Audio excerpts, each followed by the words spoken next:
Hola, ¿qué tal? Bienvenidos todos a nuestro curso de cálculo vectorial, donde en el día de hoy les hablaré sobre la regla de la cadena ya para funciones de varias variables. Antes de hablar de esta regla de la cadena, recordemos que para el caso de funciones reales, la regla de la cadena nos ayuda para derivar composición de funciones. Entonces, yo aquí para el caso de funciones de varias variables tenemos dos casos. Voy a presentar aquí inicialmente el primer caso. Y ese es cuando yo quiero componer una función de varias variables con una función vectorial. Vamos a suponer entonces que tenemos una función f cuyo dominio es un subconjunto A del plano bidimensional y de imagen real. Una función de dos variables que vamos a denotarla como f de x, y. Además de eso, sea R una función cuyo dominio es un intervalo del conjunto de los números reales y tiene imagen en el plano bidimensional. Esta función entonces vamos a denotarla como una R de t igual a x de t, y de t, una función vectorial con dos componentes. Y además de eso vamos a suponer que la imagen de esta función R está contenida en el dominio de f. ¿Para qué? Pues yo quiero realizar la composición f con R de t. Vamos a llamar esa composición como Z, pero como R de t es X de t, Y de t, esa composición nos quedaría como f de X de t, Y de t.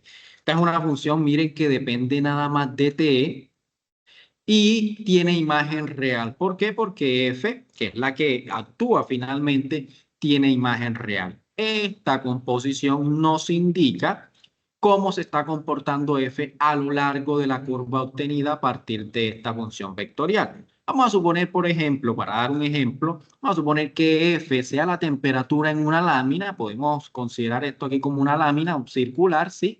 Z entonces nos determina la temperatura en cada puntico de esta lámina. Y vamos a suponer que R representa la trayectoria de puede ser una hormiga que esté caminando sobre esta lámina. Vamos a suponer que esta sea la trayectoria de nuestra hormiga. Entonces la composición de aquí nos diría cómo se está comportando la temperatura a lo largo de la trayectoria de nuestra hormiga, perdón.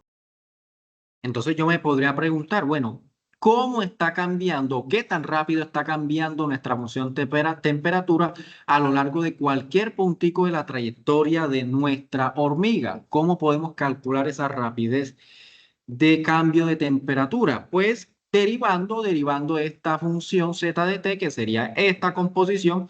Para eso vamos a suponer de que f y r sean de clase C1, es decir, que las derivadas parciales de f sean continuas y que las derivadas de las funciones componentes de r también sean continuas. ¿Cómo quedaría la derivada de nuestra z con respecto a t, que es finalmente la variable de z? Pues sería igual a la derivada parcial de f con respecto a x, x, la primera variable de f, por la derivada de x con respecto a t, más derivada parcial de f con respecto a y, y es la segunda variable de f, por la derivada de y con respecto a t. Entonces, de esta manera podemos calcular la derivada de esta composición de aquí. Esa derivada nos diría qué tan rápido está cambiando la temperatura a lo largo de la trayectoria de nuestra hormiga. Pero pues más generalmente vamos a suponer que f tiene n variables y r de t es una función vectorial que tiene n componentes, n el mismo número de variables de f. Vamos a suponer que ellas sean de clase C1 y además de eso de que la imagen de R esté contenida en el dominio de F. ¿Para qué? Para poder considerar esta composición de acá, Z de t igual a F compuesto con R de t, que nos quedaría como esta expresión de aquí. ¿Cómo quedaría la derivada de esta composición? Pues la derivada sería derivada parcial de f con respecto a su primera variable por la derivada de esa primera variable con respecto a t, más derivada parcial de f con respecto a su segunda variable por la derivada de esa segunda variable con respecto a t, y así sucesivamente hasta llegar a la última variable de f, que es xn, por la derivada de xn con respecto a t. Y ese sería el primer caso de la regla de la cadena, componiendo una función de varias variables con una función vectorial cuyo número de funciones componentes es igual al número de variables de nuestra función f. Eso es lo importante aquí. Vamos a ver ahora el segundo caso de la regla de la cadena. Aquí ya voy a tener una función de varias variables y por cada variable de esa función voy a tener funciones de varias variables también. Vamos a suponer entonces este caso, f tenga dos variables, es decir, su dominio sea un subconjunto del plano, una función de dos variables y vamos a suponer que esas variables sean u y v. Y por cada una de estas dos variables de f vamos a tener funciones también u y v, cuyo dominio son un subconjunto B del plano bidimensional, es decir, una región en el plano bidimensional. Vamos a suponer que las variables de u y de v sean x y y.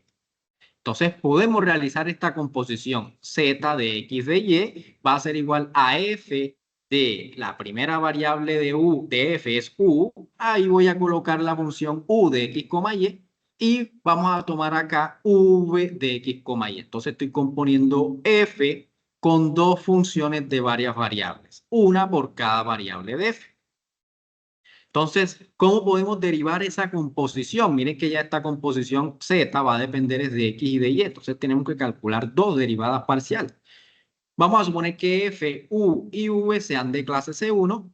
Entonces, ¿cómo quedaría la derivada parcial de z con respecto a x? Sería derivada parcial de f con respecto a su primera variable, que es u, por la derivada parcial de u con respecto a x, más derivada parcial de f con respecto a v, por derivada parcial de v con respecto a x. ¿Y cómo quedaría la derivada parcial de z con respecto a y? Sería igual a la derivada parcial de f con respecto a u por la derivada parcial de u con respecto a y más derivada parcial de f con respecto a v, su segunda variable, por derivada parcial de v con respecto a y. Entonces miren qué cambió en estas dos derivadas parciales.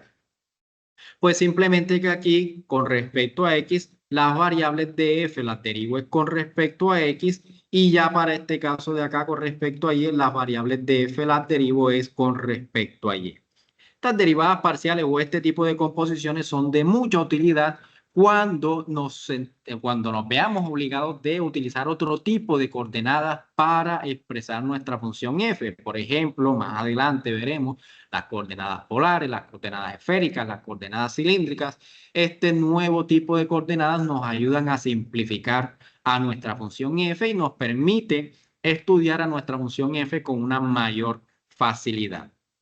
Este tipo de composiciones también las podemos realizar cuando f puede ser, por ejemplo, una función de tres variables y en ese caso necesitaremos de tres funciones aquí con el mismo número de variables. Puede ser cada una de ellas con tres funciones, con tres variables, dos variables, cuatro variables. Sí, aquí lo importante es que por cada variable de f tenga un número, el mismo número de funciones de aquí que voy a colocar aquí y cada una de ellas tenga el mismo número de variables. Y podemos realizar un proceso análogo para esta derivada de la composición que nos quede aquí. Bueno, eso era lo que quería presentar en el día de hoy. Nos vemos en un próximo video. Chao.